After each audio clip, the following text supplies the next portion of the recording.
The matrix A is given, as well as the reduced form in row echelon form. We're asked to find a basis for the null space of A. To find a basis for the null space of A, we solve A times vector x equals a 0 vector.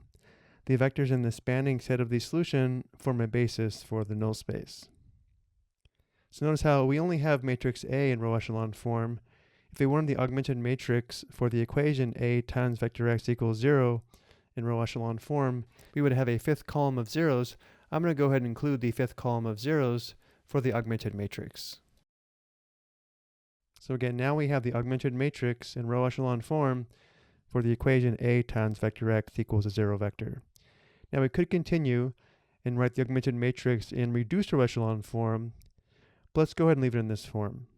Notice how we have pivots in row 1, column 1, row 2, column 3, and row 3, column 4, which indicates that x sub 1, x sub 3, and x sub 4 are the basic variables, and x sub 2 is a free variable. And now let's go ahead and write the corresponding equations for each row. The first row indicates that negative 4 x sub 1 plus x sub 2 minus 3x sub 3 minus 4x sub 4 equals 0. The second row indicates that negative x sub 3 minus 2x sub 4 equals 0. The third row indicates that negative x sub 4 equals 0. And because x sub 2 is a free variable, we include x sub 2 equals x sub 2. Because x sub 2 is the free variable, we need to solve x sub 1, x sub 2, and x sub 3 in terms of x sub 2. But notice how we have negative x sub 4 equals 0, so we know x sub 4 is equal to 0. If x sub 4 is equal to 0, in the first equation, minus 4x sub 4 is 0. In the second equation, minus 2x sub 4 is 0. And then simplifying the second equation, notice how we have negative x sub 3 equals 0, which indicates that x sub 3 equals 0.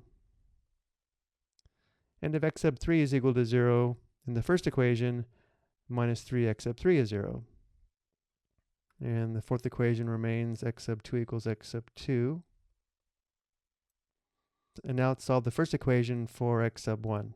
Let's show some work on this. We have negative 4 x sub 1 plus x sub 2 equals 0. First step, subtract x sub 2 on both sides, which gives us negative 4x sub 1 equals negative x sub 2. To solve for x sub 1, we divide both sides by negative 4 or multiply both sides by negative 1/4. Simplifying, we have x sub 1 equals 1/4 x sub 2.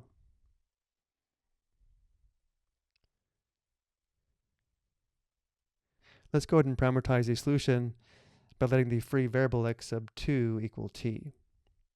So if x sub 2 is equal to t, x sub 1 is equal to 1/4 t. X sub 2 is equal to t. X sub 3 is equal to 0. And x sub 4 is equal to 0. Which means the solutions to the equation A times vector x equals the 0 vector is equal to vector x, which has components x sub 1 through x sub 4, where one more time x sub 1 is equal to 1/4 t, x sub 2 is equal to t, x sub 3 is equal to 0, x sub 4 is equal to 0. Let's go ahead and factor out the t, giving us t times the vector 1/4, 1, 0, 0.